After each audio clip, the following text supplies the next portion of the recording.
আসসালামু আলাইকুম সুপ্রিয় শিক্ষার্থীরা, সকলে কেমন আছো? আশা করি ভালো আছো। এসএসসি পরীক্ষা 2025 প্রসঙ্গে কথা বলবো।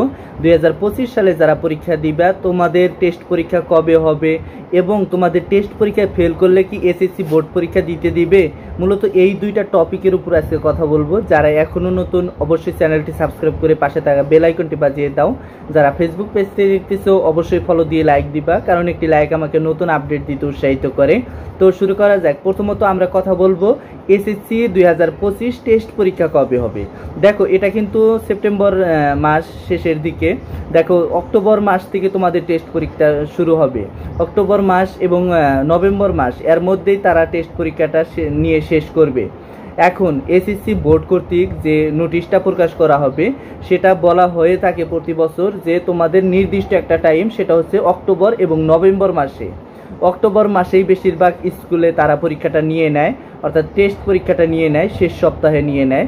তোমাদের ক্ষেত্রেও এমনটাই ঘটবে। অক্টোবর মাসের শেষ সপ্তাহে তোমাদের পরীক্ষাটা শুরু হয়ে যাবে, টেস্ট পরীক্ষা। এই টেস্ট পরীক্ষায় উত্তীর্ণ যদি না হতে পারো, সেক্ষেত্রে কি হবে? তো দেখো, তোমাদের যে শিক্ষা বোর্ডগুলো আছে, তারা বলছে যে যদি তারা ফেল করে, এক সাবজেক্ট বা দুই সাবজেক্টে ফেল করে, সেক্ষেত্রে সে অকৃতকার্য হবে এবং সে এসএসসি 2025 সালের পরীক্ষা দিতে পারবে না। এটা কিন্তু নির্ধারণ হয়ে থাকে এবং সে অনুযায়ী প্রতি বছর তারা কার্যকলাপটা শুরু করে। কিন্তু এবছরও তার ব্যতিক্রম হবে না।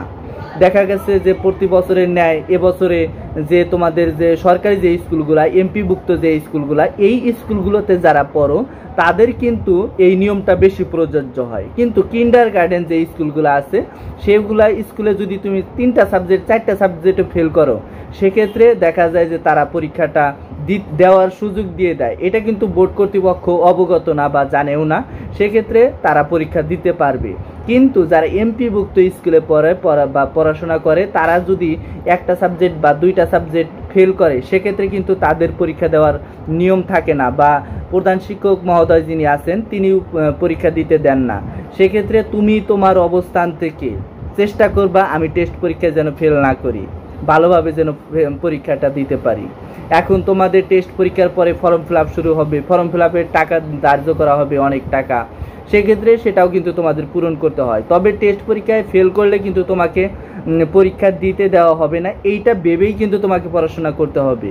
আর পড়াশোনাটা কিন্তু চালিয়ে যাওয়া দরকার, যেহেতু সামনের মাসে তোমাদের পরীক্ষা, টেস্ট পরীক্ষা শুরু হচ্ছে। এখন টেস্ট পরীক্ষায় অনেকেই ফেল করবে, অনেকেই পাস করবে।